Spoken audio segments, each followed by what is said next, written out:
Question number 7. Oh, sorry. Okay. Teamwork. Have you taken the Liberation Pledge? Yes. Yes. If you don't know what the Liberation Pledge is, you can watch this video. Just give you a short backdrop on what the Liberation Pledge is. It's a pledge, it's 3 parts. It's to actively refuse to consume the body parts and secretions of animals. So basically live vegan. The second part is, one of the main parts, is to actively refuse to sit at tables where animal body parts and secretions are being eaten. So to flip that around, it's to only sit at vegan tables. And then the third part is to encourage other people to take the pledge. Some of you might be thinking, wow, that's super extreme, but it is, but we need extreme measures to match the severity of what's going on. It's only helped me so much in my life. And I know I say this a lot, but I have to make another video about this because I've been getting so many more questions about it. But really, check out that video I made about the Liberation Pledge. It's amazing. It helped me deal with a lot of the negative feelings I had when being in the presence of people eating animal flesh. So now I removed myself from that. I just will not be in an area where people are eating animal flesh at a table. And it's changed my life so much and it's helped me a lot. It's challenging in the beginning. I thought so too. Like before I took it, I was like, I'm not sure if I can do that because of work or because of family gatherings. And then I was just like fed up with everything. I couldn't sit at a table anymore where people were consuming that body parts of animals, and it gave me anxiety. And I was just like, I remember this one time where I sat at the table and I saw that everybody else was eating animals and the secretions, and I just had this tunnel vision on my food, my vegan food in front of me, and I didn't even feel like eating my vegan plant-based food anymore. And then I was like, okay, it's enough. And then I went back home and my partner and I took the pledge, and from then on it was the best decision after going vegan and being active. So it's also a big active protest as well. You're saying, because if you sit at a table where animal flesh is being eaten, even if you're vegan and you're sitting with your non-vegan family who is at a vegetarian restaurant or something, but they're still eating animals or animal products, like you indirectly condone that act because you're not adamantly opposing it. They think in their mind subconsciously, oh, what I'm doing is okay enough to have them sitting here with me. I'm not okay with it. Like, we're not okay with it, so why would I be present in that? So, Liberation Pledge, think about it, watch the video I made, research it, educate yourself. It's awesome. You looked at this one, I looked at that one. I know, that'd be good. Question number 8. With sound. Yes. Have your farts gotten worse since becoming vegan? Hey, this isn't... No, I said anything related questions. Farts, me? No, pretty consistent. Farts have been pretty consistent. To be honest, I've never really paid attention to how much. I love paying attention to farts. Yeah, I know. You're like the master of fart sounds. Yeah. So it's... That wasn't the best one, but UK vegan camp out there were great. So they haven't gotten worse for you? I think it's like, what's worse? Smellier, louder? I don't know. More airy? Like be more comfortable, like, you know? Because it's just so normal and natural, and it's, No, I mean, I've experienced like the first 2, because we were talking about this. Because we're open now? Yeah. Open. I think the first 2 months, I also read that online, like the first 2 months is really bad because you get into a lot, veganism? because you eat a lot of more fiber. Yeah. You never paid attention to fiber before, but now you're eating much more fiber because of all the beans, legumes. Yeah. Beans are legumes. But of course, like your digestive system has to get used to it. So yeah, but then I think it... Yeah.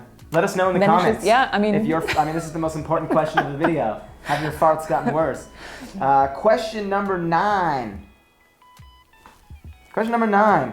How do you start a meditation practice? Thank you for asking, because I need to restart my meditation practice. I have the most love-hate relationship with my meditation practice. I think the simple answer would be to find your why as to why you want to start a meditation practice. I think should be mandatory for activists to have a meditation practice. And the best way to start would be to figure out which style of meditation works for you. There's no right or wrong way. You can sit there and listen to music. You can lay down and listen to a mantra meditation, a guided meditation, silent meditation. Walking in the forest could be your meditation.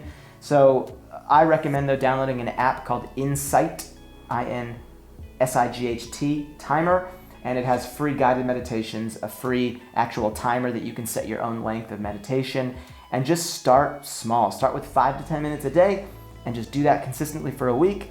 Up your time the next week and continue to go. But it looks like the next question we'll talk a little bit more about meditation, but start it, do it. What about you?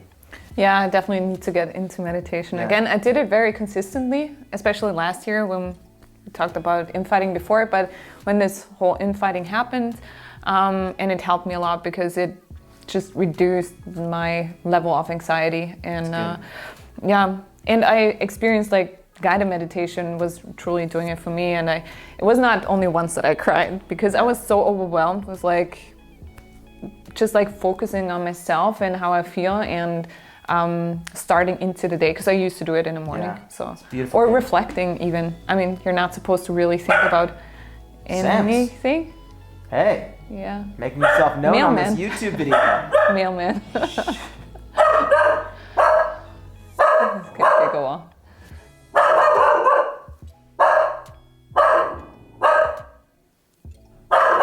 Sam. Genug. Nein. Hey. Servus. Hey. Nein.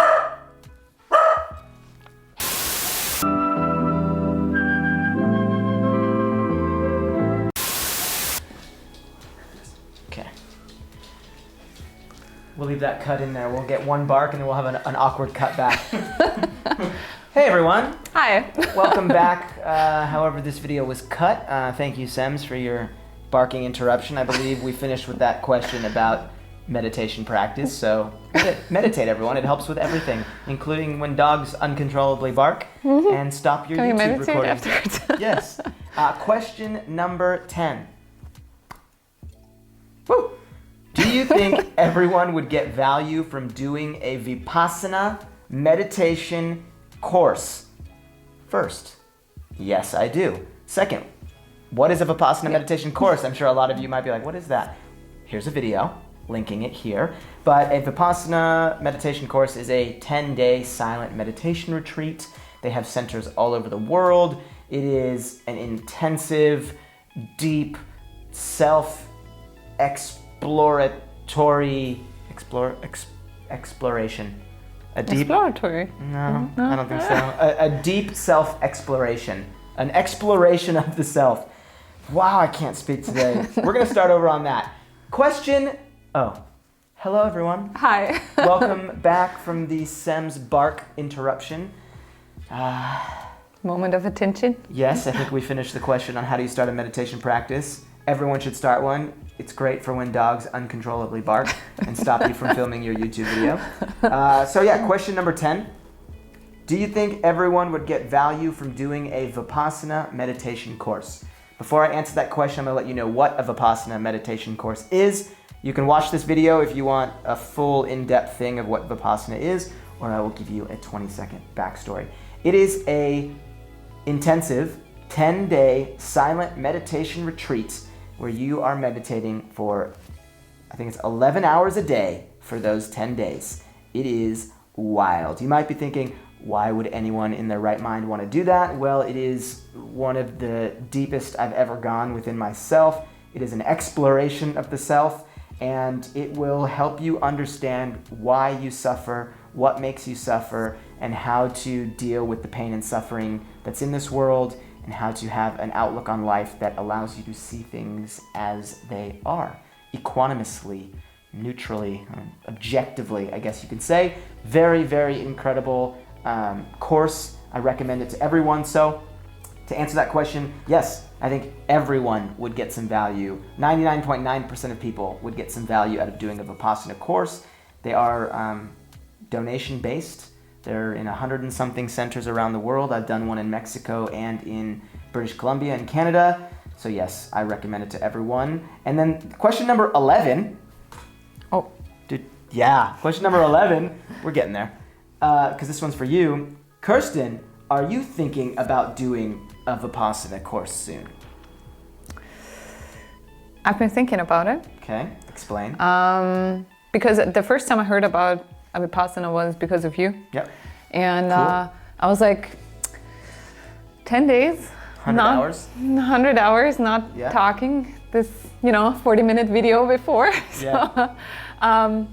Yeah, it would be a great challenge. But then also I heard about it again in like an audiobook, and that person was explaining that it truly like helped her connect with her own self, her anxieties, her goals. And I'm very excited to hopefully do it sometime soon in the next, I would say year and a half. It's tough. It's you technically need to take 12 days if you're working because you have a day before and a half a day after and travel. And if you have that time, you should make that time for yourself. If you don't, because it is invaluable.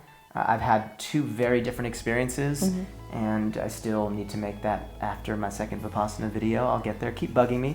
If you've done a Vipassana, let me know how it was in the comments below, because I think the more this movement, activists, can get in tune with themselves to become more self-aware and to have a meditation practice, it's going to help us all manage these experiences that we're having, this pain, this suffering, this sadness, this death that we are witnessing every single day. It's going to help us deal with that and move forward. So hope you do one in the near future. Someone actually just sent me a really awesome message that I spoke with in Mexico. She asked me all of these questions about Vipassana, and let's see if I have it right here.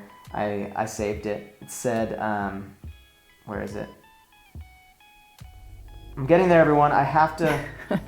Okay, no, I probably deleted it. But basically it said, I just finished a Vipassana meditation course because of you. Thank you so much. And I knew that was just from someone who finished Vipassana, because they were like very just like short with their words. And when you're done with Vipassana, you're like super zenned out. And it's just really beautiful to hear people are challenging their own selves and doing something like this. It's very difficult, but I highly recommend it. Last question, number 12. Number 12, how do you get into doing vegan outreach? What are some of your tips? So for those of you that don't know what vegan outreach is, it's basically anytime you go out on the streets, and you can do this online as well, basically when you communicate with non-vegans out in the world and take them on a path from point A to point B, maybe knowing nothing about veganism to knowing everything about veganism. It was one of the first forms of activism I got into, was street outreach, communicating with the public, showing them footage of what's going on. I would say my best practices for building up that confidence to get out there and to speak with people is research. Watch a lot of outreach videos online. I have a bunch of outreach videos. Some that I really liked watching was James Aspie, Earthling Ed had some great videos that I watched in the beginning. You have some videos up on there now. Watch a bunch of different activists who are currently filming themselves and putting it online, engaging with the public, so you can see their style, how they respond to different objections, how they handle tense situations where maybe there's an argument or dialogue going on, and really build up that knowledge base of how to answer this, how to react in this situation, and just practice. Go out there, talk with people. Easy way to do it would be online. Yeah, but I think like doing it online is always very stressful and energy robbing, because you always wait for that message back. But it helped with maybe in regards to writing posts, like creating content. Yeah. That's how I found my voice before I went into. So yeah, I thought you meant like a discussion online where. True, maybe a little bit of both. So be mindful of how many discussions you're having in the DMs on Instagram or on Facebook, because those keyboard warriors can get very tiring. Yeah. Just practice. Write a script for yourself. I was a salesman for 4.5 years, and we had to write a script on literally how we would respond to everything and how the whole call would go. I always recommend doing the same thing for your outreach. Just writing a script of how you think the most perfect conversation would go, or how the toughest conversation would go, and do that. I also have a video that I give like my 6 top tips for doing vegan outreach. I'll put that somewhere up here. You can click one of those cards. What other tips do you have to finish out the video? I think this is a really good question to round out the Q&A. I think it doesn't matter like how many bad conversations you have. I think every single conversation we have is better than not having one. Exactly. Because most of the time you'll do really great, but then it's also up to the person you're talking to, like what kind of objections they will throw at you and how open they are to the topic. So I think practice makes perfect, and not even when I have a outreach conversation is always perfect. And but when I do have a really good one, then it truly gives me a lot of energy. And I still watch other activists doing outreach because I always learn something new and learn a different approach, and just try to find my way of talking to people. Like, find your style. Yeah, it needs to be natural. It needs to feel natural. Yeah. But also understand, if outreach isn't your thing and you've tried it, there are so many other forms of activism that you can get into. So I think that's a great way to end this video. Oh, I still have one thing. Oh, the ebook by Earthling Ed. Yeah, it's 30 so that days, really helped me. 30 days, 30 excuses. Earthling Ed has an amazing free 150-something page ebook. Check that out. Go to his website. It will help you respond back to the top objections that we face in this movement. So, cool. Way to add that. Thank you again for watching this video. Super appreciate you all being here and subscribing to my channel. If you're not already, thank you for watching this video. Make sure to click that red button. Check out the first part 1 of our Q&A, the long one. This one's really long as well, though. So the other long one, I'll put it up here and in the description below if you want to see, I think, 15 or so more questions that we answered from Kerstin's profile. Other than that, go check her out on YouTube, on Instagram, Kerstin Brueller. Her information will be down in the description below. Did I miss anything? No. Love you all. Stay vegan. Stay classy. Soon. Have a beautiful morning, afternoon, or night, wherever you are. Peace. Bye.